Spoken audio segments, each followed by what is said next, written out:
everybody is able to see this white screen जहाँ पे I have written system call programming in C. ठीक, are you getting it?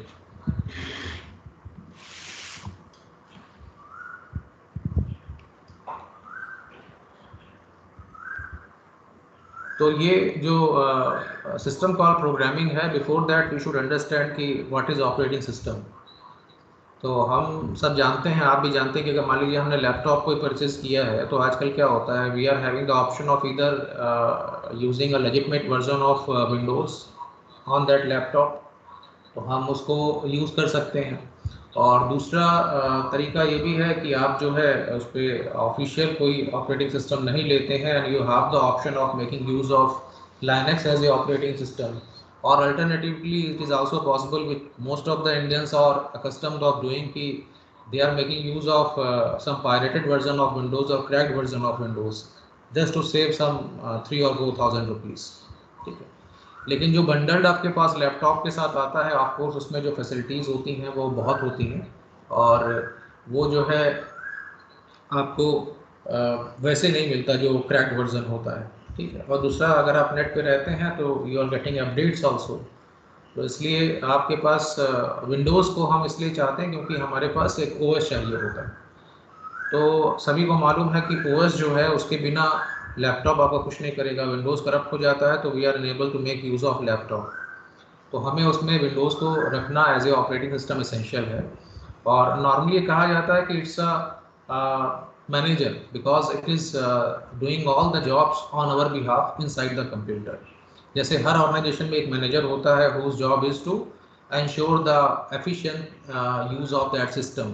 जैसे bank में होता है तो bank manager is insuring that all the different sections of that bank they are working properly. ठीक है, तो जहाँ कैश है, जहाँ पे कैश डिपोजिशन है, जहाँ पे चेक बनाई जाती हैं, तो वो सारे सेक्शंस प्रॉपर वर्क करें, इसके लिए उसका कोऑर्डिनेशन जो है कौन लुक आफ्टर करता है, मैनेजर।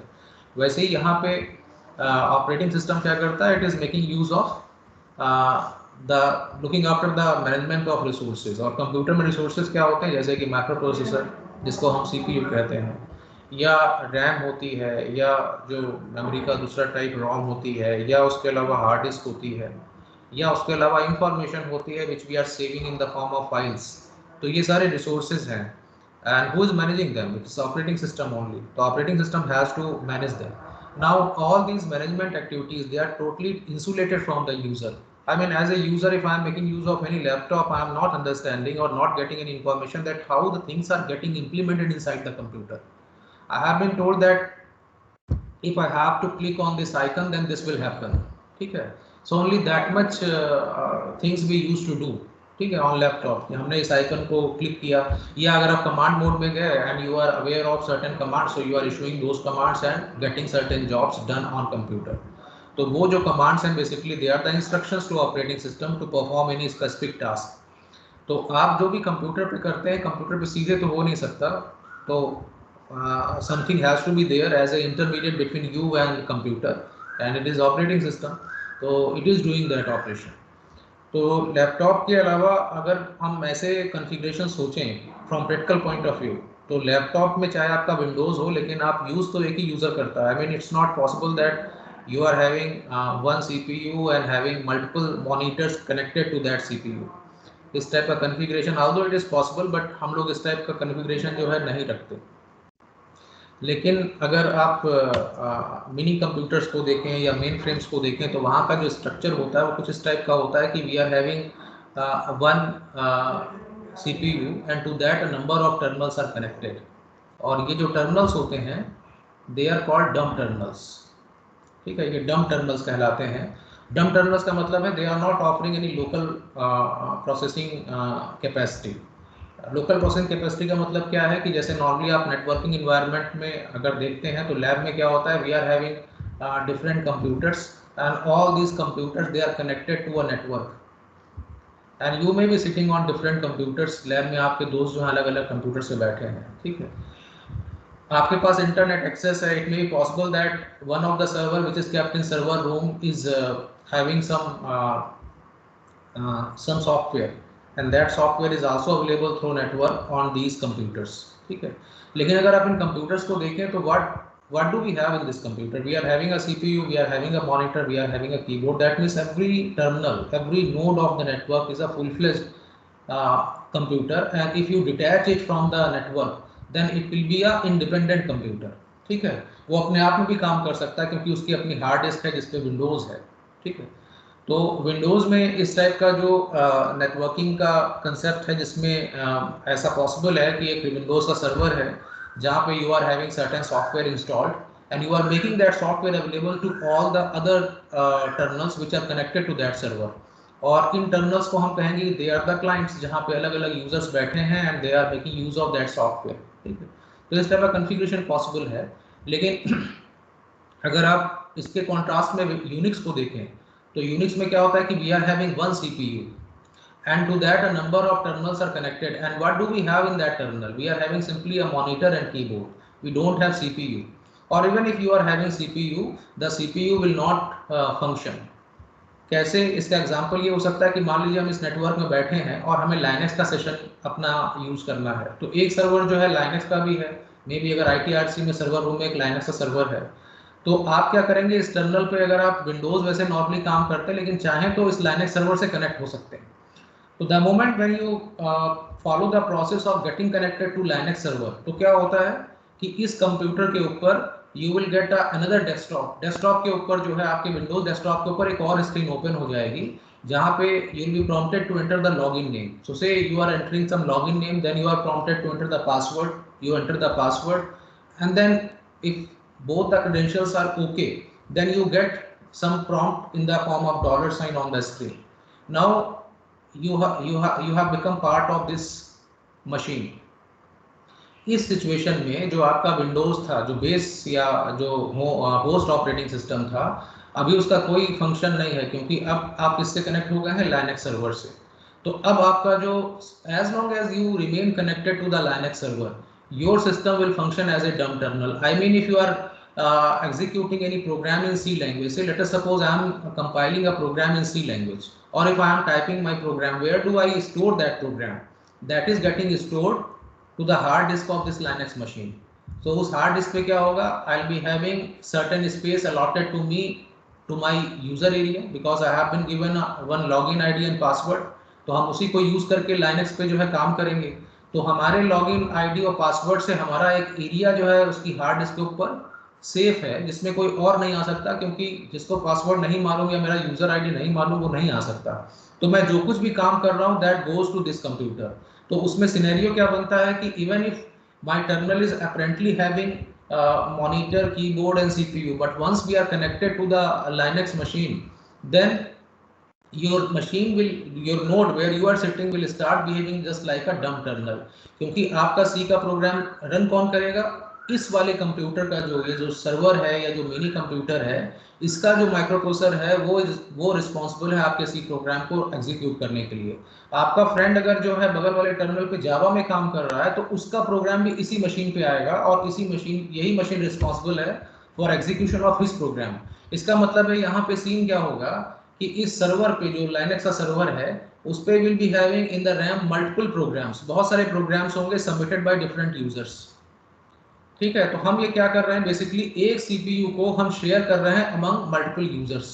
ठीक है, this is the biggest advantage which we get in case of the operating system like Unix. ठीक है, क्योंकि ये मल्टी यूजर एनवायरनमेंट है, it lets multiple users to share the same machine. एक ही मशीन के सारे रिसोर्सेज को ये सारे यूजर जो है मिलकर शेयर करते हैं। अब इसमें और इस नेटवर्किंग एनवायरनमेंट में अंतर है। नेटवर्किंग एनवायरनमेंट में क्या होता है कि मान लीजिए अगर हमारे पास जो सर्वर का जो सॉफ्टवेयर है अगर वो 50 क्लाइंट सपोर्ट करता है और हमारे नेटवर्क में अगर 25 कंप्यूटर भी लगाए हैं तो 25 और कंप्यूटर हम लगा सकते हैं और नेटवर्क में, और उसका कोई लोड जो है इस मशीन के ऊपर जो हम as a Windows server use कर रहे हैं इसके ऊपर नहीं बढ़ेगा। इसलिए क्योंकि जो सॉफ्टवेयर है वो आपके कंप्यूटर पे आने के बाद रन कौन करता है, ये लोकल जो मशीन है वो रन करती है।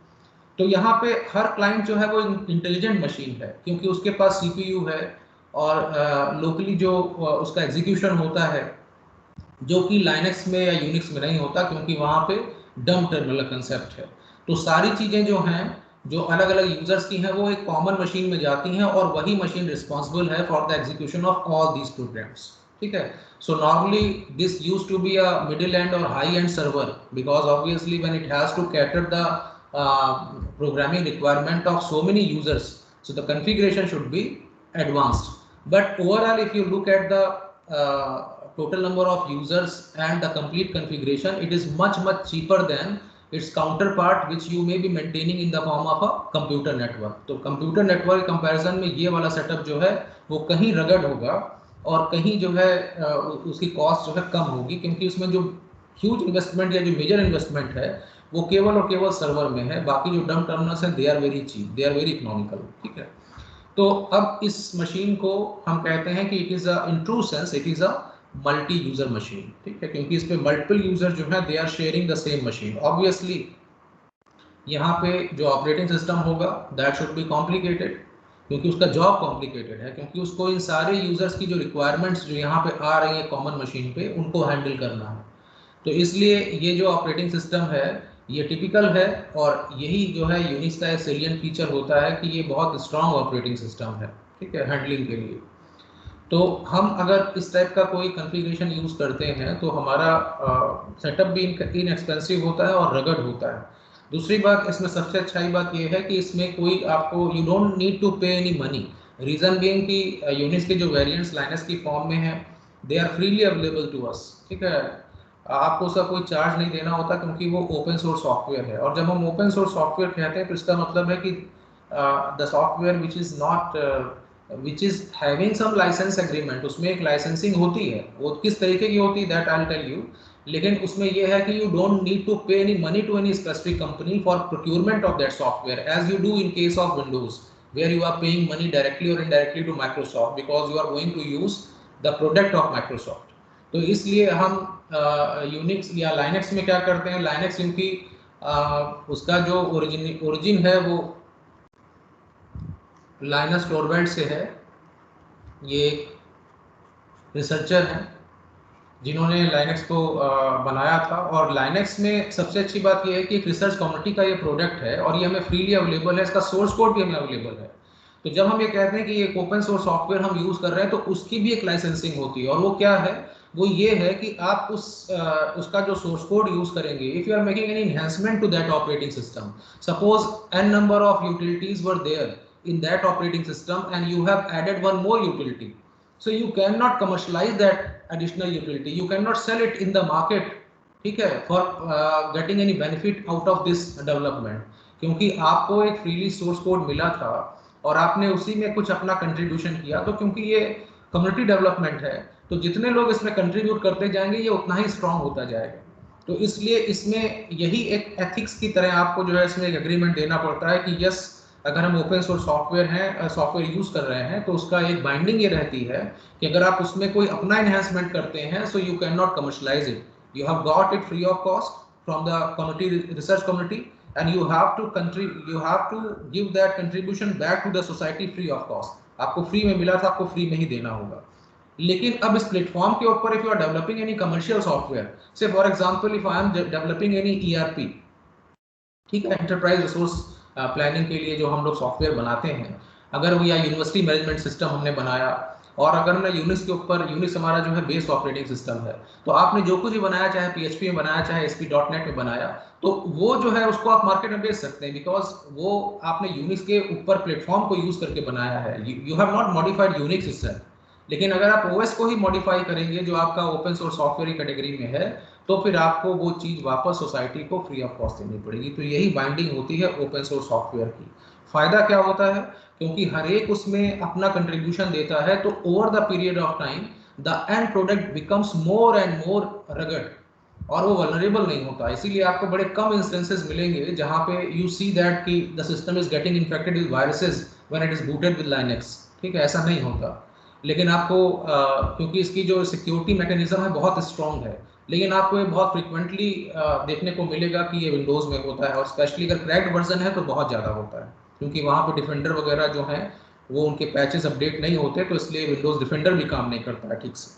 तो इसलिए हमें जो ऑपरेटिंग सिस्टम को यूज़ करना है उसमें यूनिक्स जो है एक उसका प्रोमिनेंट रोल है, और ये एंसेस्टर भी है सारे ऑपरेटिंग सिस्टम्स का, क्योंकि इसका डेवलपमेंट जो है the development is of 1970s। लेकिन पहले क्योंकि it was not much popular, reason being it used to run on very big computers. When I say big computers, so that time big means any computer which is having memory in megabytes. Now you can think of कि we are having 4 GB और 8 GB RAM, ठीक है. तो वहाँ पे कोई system जो है वो किलोबाइट्स के और मेगाबाइट्स के जो होते थे वो बड़े बड़े समझे जाते थे, क्योंकि systems were not in the reach of common people. तो केवल जो बहुत एडवांस जो कंपनीज होती थी या ऑर्गेनाइजेशंस होते थे, केवल वहाँ पे ही सिस्टम्स हुआ करते थे. तो इसलिए ये जो है बहुत स्पेसिफिक जो रिसर्च करने वाले लोग थे उन्हीं को अवेलेबल था ऑपरेटिंग सिस्टम, उन्हीं को अवेलेबिलिटी थी कंप्यूटर्स की. या जो अमेरिका का जो ये प्रोजेक्ट एजेंसीज है, ARPANET वगैरह जो आप नेटवर्क में पढ़ेंगे, तो उनके पास ये वो यूज़ करते थे अपने रिसर्च वगैरह के लिए. लेकिन ये beyond the reach of common people था. फिर ये जब 80s में जो है ये माइक्रोसॉफ्ट ने और IBM ने, इंटेल ने, सब लोगों ने आपस में टाई अप किया and they started a special segment which is called personal computer. तो उस पर्सनल कंप्यूटर में ये था कि जो आज का हम लोग डेस्कटॉप देख रहे हैं वो एक पर्सनल कंप्यूटर ही होता था. और इसकी कॉस्ट आप सोचें कि when I was pursuing my BTech that time it used to cost around 80 to 90,000 rupees. So you can imagine कि around 30 years back the cost was 80,000 rupees. If you take money depreciation into account, so probably that amount comes out to be 4 to 5 lakh rupees. And that too, what kind of system where you are having just 20 MB of hard disk and just 256 kilobyte of RAM, ठीक है. तो that much costly this entire setup was, but eventually it became popular, क्योंकि इससे कम से कम ये हुआ कि ये जो भ्रम था कि केवल वो रिसर्च एजेंसीज में काम हो सकता है, उसके अलावा इंस्टीट्यूशंस में भी पर्सनल कंप्यूटर्स आने शुरू हुए, कॉलेजेस में आने शुरू हुए. तो वहाँ पे one more operating system they introduced, क्योंकि यूनिक्स में तो काम करना उसके साथ मुश्किल था, तो उन्होंने डॉस इंट्रोड्यूस किया जो माइक्रोसॉफ्ट का प्रोडक्ट था, and the complete name is MS-DOS, where MS stands for Microsoft and DOS stands for Disk Operating System. And why it was called Disk Operating System? Because most of the operations which were available in this operating system as commands, they were written with the concept that they have to be carried out over the disks. वो इस concept के साथ लिखा गया था कि disc के ऊपर ये सारे कमांड्स चलेंगे, इसलिए इसको हम डिस्क ऑपरेटिंग सिस्टम कहने लगे. और ये जो है प्रोप्राइटरी आइटम था माइक्रोसॉफ्ट का. माइक्रोसॉफ्ट ने इसके साथ बहुत ज़्यादा उनको फ़ायदा हुआ इसका, और ये जो सेगमेंट था पर्सनल कंप्यूटर के बहुत पॉपुलर होता चला गया. लेकिन उस समय भी कुछ सेगमेंट जो मार्केट का था that was captured by Apple, क्योंकि उनके मैक सिस्टम्स थे, मैकिंटोशेस. तो उसमें फ़ायदा ये था कि they had GUI.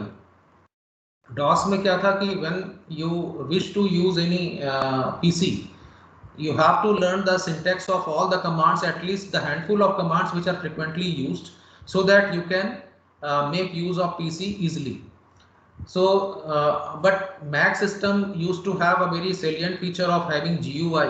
So there we used to have the icons like what today we are having in case of Windows, कि उस पर आपने क्लिक किया and you don't need to learn the lengthy syntax of the command which is behind the icon, because behind the icon everywhere you have some file that is to be executed. So it's a sort of command, क्योंकि command क्या होती है, is a name of a code that has to be executed. The code may be available in the form of a file. तो वो जब file run होती है तो वो कमांड चलती है.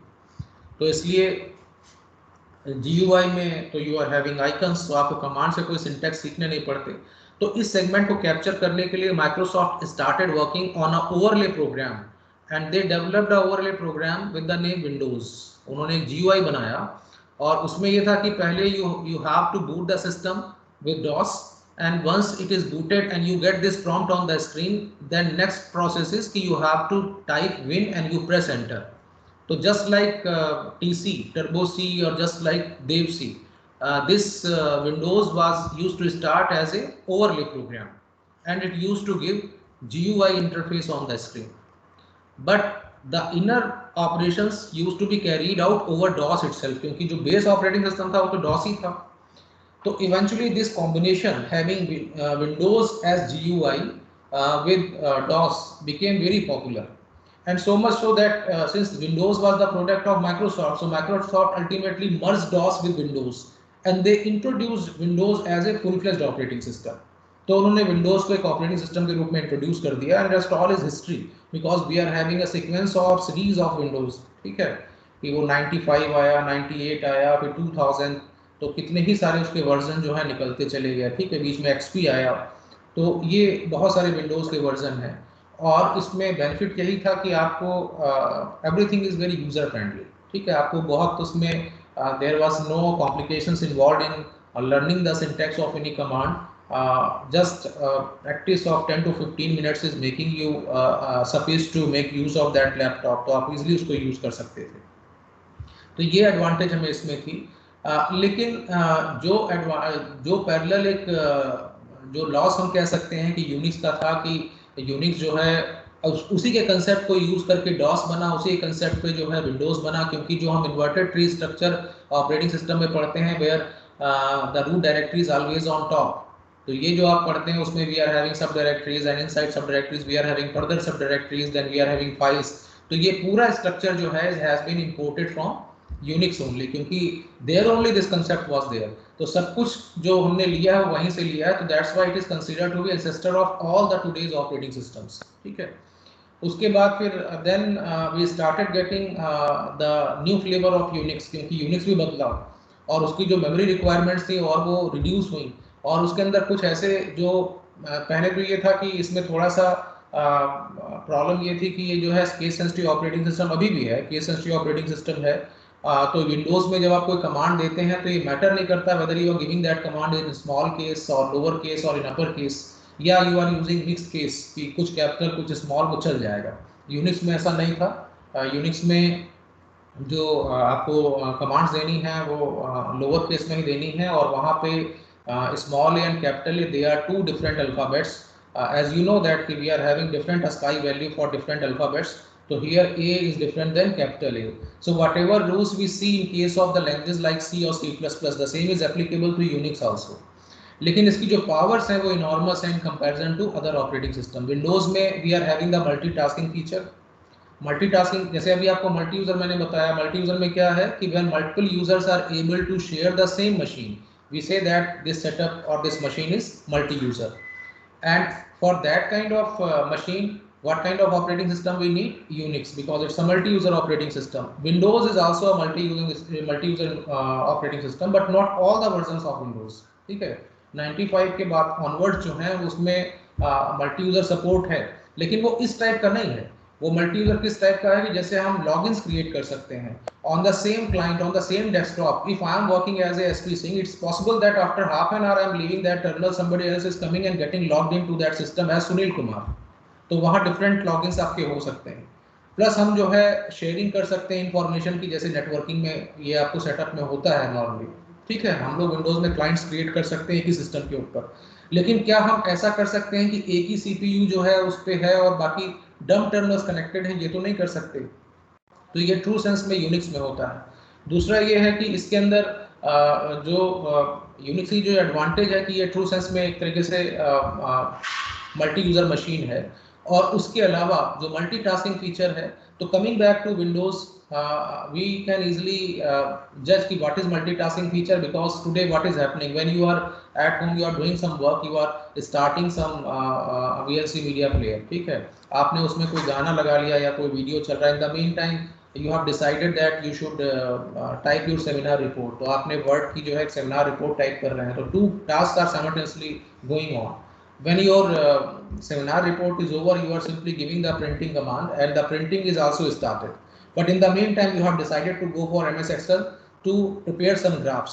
So what you are doing is you are opening MS Excel also, where none of the three jobs are still completed, because you are playing the music in the background. Your printing is still going on, ठीक है, and you are doing or preparing some graphs in the Excel. तो ये feature जो है is multitasking. Why? Because one person as a user, I have started 3 tasks simultaneously. So that's why it is called multitasking. हम एक व्यक्ति के रूप में अगर एक से ज़्यादा काम कर सकते हैं तो हम कहलाएंगे कि हम मल्टीटास्कर हैं, क्योंकि हम मल्टीपल टास्क एक साथ परफॉर्म कर सकते हैं।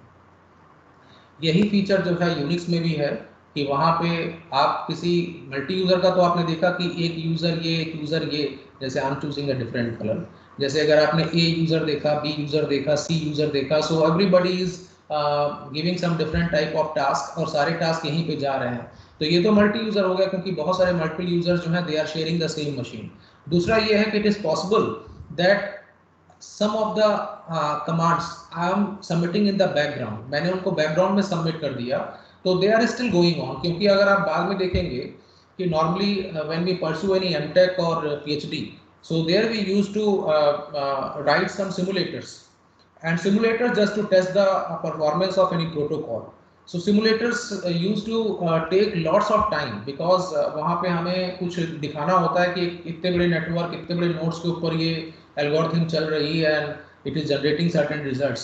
तो अगर वो नेटवर्क का साइज जो है बहुत बड़ा है, जिसको हमने ग्राफ के रूप में जो है अपने कंप्यूटर पे रिप्रेजेंट किया है, और उसके ऊपर प्रोग्राम हम चला रहे हैं, तो प्रोग्राम का समटाइम कंपाइलेशन ही 4-4, 5-5 या 8-8 घंटे का होता है, और उसके बाद जब उसको रन करते हैं तो 2-2 दिन तक वो प्रोग्राम रन होता रहता है, अपने रिजल्ट जनरेट करता रहता है। तो इसका मतलब है कि it is not possible that in a single lab session you can complete that program. It may be possible that today you are submitting it, and on Monday you are coming back to your lab, and then you are finding out what your program has done till now। ठीक है, तो बहुत लंबे programmes हो सकते हैं। तो all such type of things we can submit in the background, so that when my system is 24/7 on, my Unix machine is 24/7 on, so that machine keeps running my program, and when I am coming back once again I can see what that program has done। ठीक है, तो ये सब चीज़ें हम कर सकते हैं। तो this is also a multitasking या मल्टीटास्किंग फीचर, क्योंकि हम एक से ज़्यादा टास्क जो है बैकग्राउंड में सबमिट कर सकते हैं, एक से ज़्यादा टास्क हम इनिशियलाइज कर सकते हैं, ठीक है, जिसमें कोई काम जो अभी कंप्लीट नहीं हुआ, all these 3 task are running. तो ये फीचर जो है यूनिक्स का है, जिसको हम मल्टीटास्किंग कहते हैं। विंडोज़ का भी मल्टीटास्किंग मैंने आपको बताया। तो Unix is a rugged operating system, reason being it offers you multi user and multitasking in a true sense. Windows में क्या होता है, very often you will realise that if you keep opening multiple task, आप अगर बहुत सारी Windows जो है ओपन कर दीजिए हर एक अलग अलग टास्क के लिए, तो you will reach to a situation where nothing is happening and your system becomes hang. तो आप जो हंग सिस्टम होता है उसको फिर या तो रीबूट करते हैं तब उसको, लेकिन यूनिक्स में ऐसा नहीं होता, क्योंकि इसका जो multitasking feature is very rugged. ठीक है, तो कभी ऐसा नहीं होगा कि इसमें कोई हैंग हो जाए, और अगर हैंग होता भी है तो बड़ी इजीली हम किसी भी किल वगैरह कमांड से उस टास्क को किल कर सकते हैं, जो कि विंडोज़ में उतना आसान नहीं होता। तो आई बिलीव कि ये जो डिस्कशन है इस making you clear that this operating system which is called Linux is a very rugged operating system. It's a multi-user, multitasking operating system, and it's a case-sensitive operating system. And it is primarily developed by Linus Torvald, who belongs to Finland, and he was basically a researcher who wrote the first version of Linux. And you know that Unix is written in C language, क्योंकि जब Unix का development शुरू हो रहा था तो इसमें basically involve जो थे 1970s में वो केन थॉमसन और डेनिस रिची थे, जिनकी लैंग्वेज जो है सी हम लोग पढ़ते हैं। तो जब उन्होंने यूनिक्स को लिखना स्टार्ट किया तो इनिशियली उन्होंने असेंबली में लिखा, लेकिन बाद में in the mean time C आ गई। तो देन दे थॉट कि why not this operating system can be written in C language only, तो उन्होंने सी में ही इसको लिख दिया। उससे फ़ायदा ये हो गया कि this operating system has become portable. Portable क्यों? क्योंकि एक नया हार्डवेयर अगर मार्केट में आता है तो you need to have a different compiler for that hardware, and you can recompile all the files of Unix so that you can generate a customized version of Unix for that new hardware। तो आप उसको कह सकते हैं कि ये तो portable हो गया OS, क्योंकि जितने ही मार्केट में नए नए हार्डवेयर आएंगे आपके पास, मान लीजिए 5 करोड़ सॉफ्टवेयर हैं जो आपने अल्टीमेटली, क्योंकि अगर कोई सॉफ्टवेयर हम लिखते हैं तो वो मशीन लैंग्वेज में कन्वर्ट हो जाता है उस समय की मशीनों के जो होती हैं, और अगर एक नया हार्डवेयर आता है जिसकी मशीन लैंग्वेज डिफरेंट है तो आपको जो पुराने जो हार्डवेयर जो आपने पुराने जो सॉफ्टवेयर बने हुए हैं उनको आप उन मशीन पर रन नहीं कर सकते, क्योंकि वो प्रोग्राम्स जो हैं वो मशीन लैंग्वेज पुराने हार्डवेयर की मशीन लैंग्वेज में लिखे हुए हैं। तो नए के लिए अगर आप करना चाहते हैं तो आपको सोर्स कोड को रिकम्पाइल करना पड़ेगा on the new hardware, so that the source code should get converted to the machine language of new hardware. So obviously you need to have a translator which understands the existing C language as well as the machine language of the new hardware. Why I am saying C language? क्योंकि C normally in system calls system software के लिए use की जाती है लिखने के लिए, तो मान लीजिए या कोई भी लैंग्वेज XYZ हो सकती है, आपको केवल कंपाइलर जो है, जिनको हम सारी हाई लेवल लैंग्वेज को कहते हैं कि दे आर पोर्टेबल। तो पोर्टेबल है, क्यों पोर्टेबल है? क्योंकि अगर एक नया मार्केट में हार्डवेयर आया और आपका एक प्रोजेक्ट बना हुआ है जावा के अंदर, तो आपको सिर्फ इतना ही तो करना है कि उसको उस नए हार्डवेयर के अकॉर्डिंग फिर से रिकम्पाइल करना पड़ेगा। लेकिन उसका जो भी मशीन लैंग्वेज वर्जन जनरेट होगा वो तो आप नया नया हार्डवेयर कंपैटिबल हो गया। तो इसका मतलब है कि आपके जावा का प्रोग्राम तो पोर्टेबल है, क्योंकि it can run on wide variety of hardware platforms. The same thing is true with Unix also, कि वो वाइड वैरायटी ऑफ प्लेटफॉर्म्स के ऊपर जो है चल सकता है और इसलिए पोर्टेबल है। और दूसरा रगड है because it offers you multi user and multitasking capability which in some other form is also being offered by Windows, but it can never compete Unix or Linux, ठीक है, for that matter। तो इसलिए ये जो है this is all about the relevance of studying Unix or Linux। अब coming back to internal architecture of the operating system, देखिए जब ऑपरेटिंग सिस्टम से हम कहते हैं कि हम ऑपरेटिंग सिस्टम को हमने सिस्टम को बूट किया, तो इसका मतलब क्या होता है? We all know that कि when we are booting the system, what is happening basically, in the simplest language you can say that operating system is picked up from the hard disk and it is getting loaded in the RAM, because you know that everything which executes must lie in RAM only, then only it can execute, ठीक है। तो जब हम उसको RAM में लाएंगे तभी वो रन होती है। जैसे कि आप अगर कोई नई चीज आपसे मैं कहता हूं कि आपका मैं एक टेस्ट ऑटोमेटा में लूंगा, ऐसे you don't have any knowledge of automata, so the knowledge may be coded in the form of a book of automata। So what you need to do is you have to open that book, and your book corresponds to a hard disk। So you are opening that book and you are reading out different chapters of automata, because you are grasping the concept। And when I say that you are grasping the concept, so what you are doing basically, you are learning the concept and keeping them in the brain। आप उसको अपने brain में, अपनी memory में ले जाते हैं। तो आपकी मेमोरी corresponds to RAM। तो आप ये सोचें कि आप कोई एग्जाम तब लिख पाते हैं when automata has come to your own memory, then only you can write the examination। If I am not having knowledge of any subject, say I cannot speak French, and if somebody is giving me a test paper of French, I cannot write anything in French। So what I have to do is I have to learn the French first, and when I am saying that I am learning the French, so I may be having a number of books available to me which are teaching me French but just using the medium of English। So what can I do is I can refer to those books, I can learn the French, and then I can write the examination। So when I am learning the French, what I am doing basically, I am keeping or transferring those concepts from book to my memory।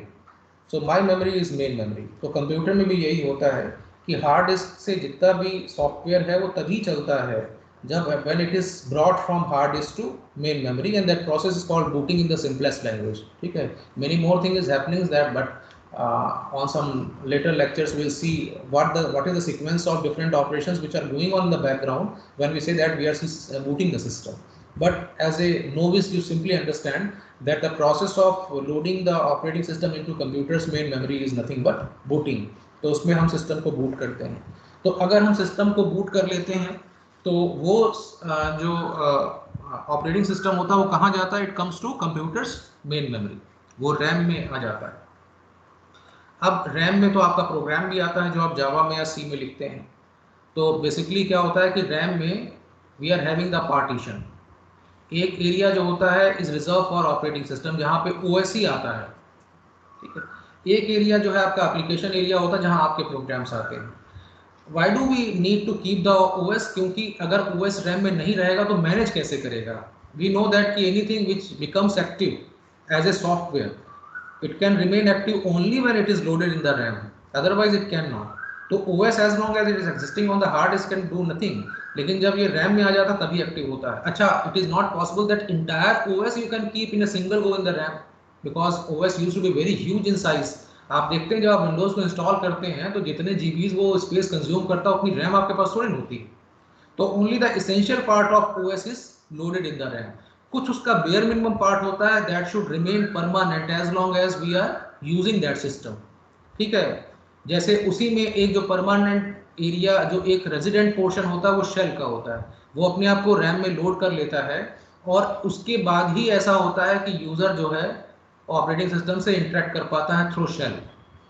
तो इसलिए ये जो resident portion RAM के अंदर आ गया, उसके अलावा बहुत सारी ऐसी यूटिलिटीज होती हैं which are not needed in advance, but as and when they are needed they are loaded in the RAM, and once when the use of those utilities is over, then that is discarded from the RAM. ठीक है, तो वो आती और जाती रहती, जैसे कि you may be having 2 or 3 books of chemistry where you are having different branches of chemistry, organic, inorganic, but ऐसा नहीं possible है कि all the 24 or 35 chapters you can simultaneously keep in your memory unless until you do lots of practice and you are having experience of teaching for 3-4 years, तब तक ऐसा possible नहीं है। तो हमें क्या करना पड़ेगा, हमें जब हम कोई टेस्ट हमसे लिया जाता है तो ये कहा जाता है कि आप जो है 3 महीने आपने कुछ पढ़ा, then a test is conducted on certain number of chapters and you are asked certain questions and then you are writing the examination, and then in the next 3 months you are studying some other chapters. So in our time actually this task was difficult because in UP board we used to have the complete syllabi of 11th and 12th together as in the board examination. तो हमारे पास तो उस समय बहुत मुश्किल होती थी, लेकिन आप लोगों के इस समय में क्योंकि बड़ा रैशनल लोगों की अप्रोच है अब स्टडी को लेके, तो अब ये हो गया है कि आप जितना 11th में पढ़ते हैं remains confined to 11th only, और 12th में जो पढ़ते हैं वो 12th में पूछा जाता है, 9th का 9th में रह जाता है, 10th में आप अलग पढ़ते हैं। उस समय ऐसा नहीं था। तो इसलिए यहाँ पे अब आपको क्या है कि जितनी रिक्वायरमेंट है, जितने चैप्टर्स की आपने उतने ही चैप्टर्स मेमोरी में डाले, right, you are writing the examination and then discarding them. Discarding them is accept the base concept, rest of the things which are just superficial for the knowledge purpose वो discard हो जाती हैं, ठीक है, over the period of time, ठीक है। तो यही कंसेप्ट यहाँ पे है कि पूरा OS तो हम नहीं रख सकते, लेकिन जितना एसेंशियल पार्ट है उतना जरूर रहता है, और बाकी जब भी उसकी रिक्वायरमेंट होती है तो रैम में आता है, और जब रिक्वायरमेंट नहीं होती तो हटा दिया जाता है, so that you can have sufficient space for the utilities of different utilities of operating system to come to the RAM, ठीक है। जो यूजर एरिया होता है वहां पे you are having different programs। अब अगर ये सिंगल यूजर मशीन है तो all the programs which are lying in the RAM they belong to a single user। लेकिन अगर मैं ये सीन बनाता हूँ कि we are having multiple programs submitted by a single user, so what does it indicate? It indicates multitasking feature because corresponding to one task we may be having one program। तो अगर आपने 5 चलाए हैं तो 5 programme चल रहे हैं, ठीक है। In our time when we used to have the system booted with DOS, that was a single tasking operating system.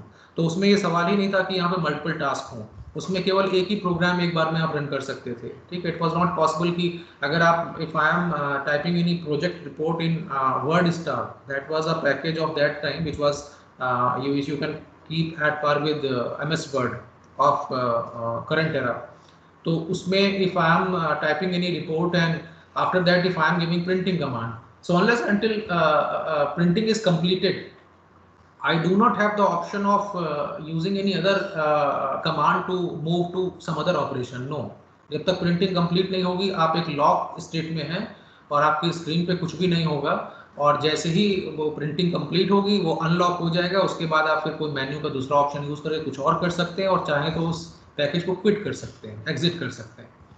तो उसमें सिंगल टास्किंग था। सिंगल टास्किंग का आप ओएस में पढ़ेंगे कि जो माइक्रो प्रोसेसर है उसमें अगर हम सबसे प्रीशियस जो पार्ट है वो माइक्रो प्रोसेसर ही है। इट्स सो इम्पॉर्टेंट कि usually the computers are named after the name of microprocessor which we are having inside the laptop और इनसाइड द डेस्कटॉप। अगर आपका एक पेंटियम बेस्ड डेस्कटॉप है तो हम कहते हैं कि we are having a Pentium system.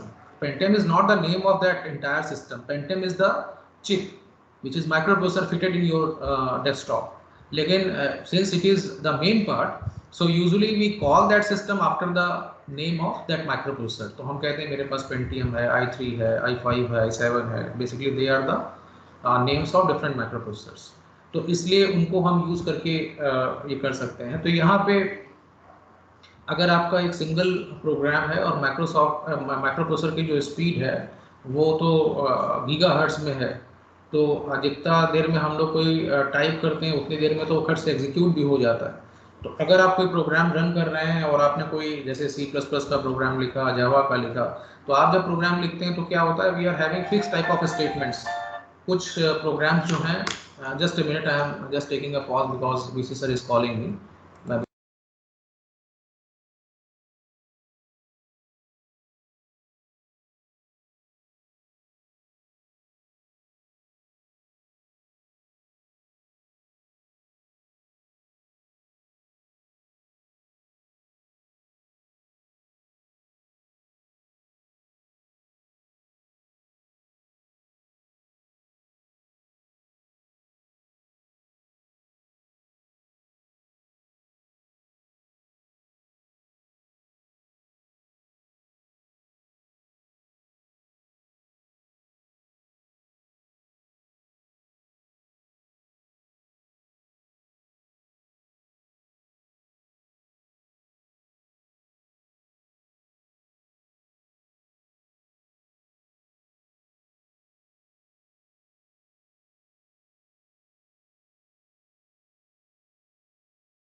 आ जाओ।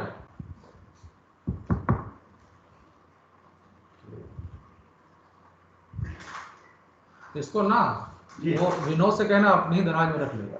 अच्छा अच्छा है ना, हाँ रख लेगा। स्कैन करके भेजना है आपके पास। हाँ ठीक।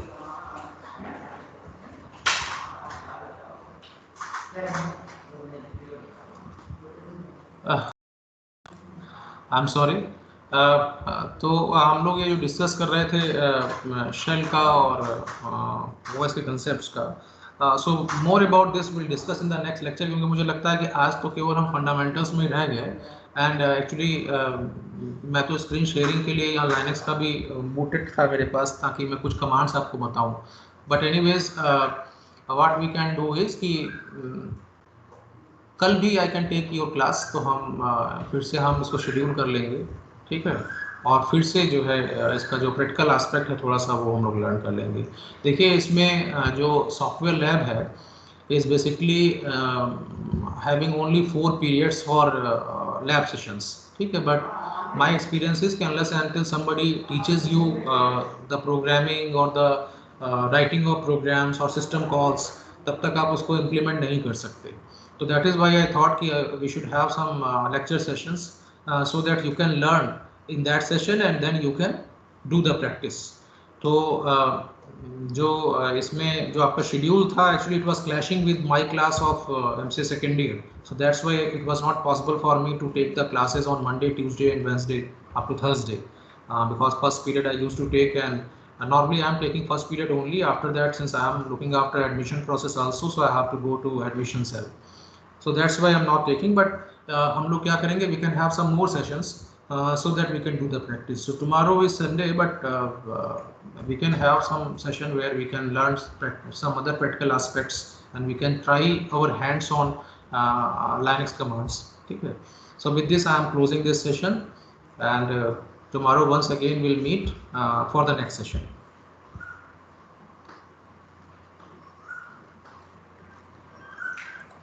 Thank you, sir. Thank you, sir. Thank you, sir. Thank you, sir. Thank you, sir.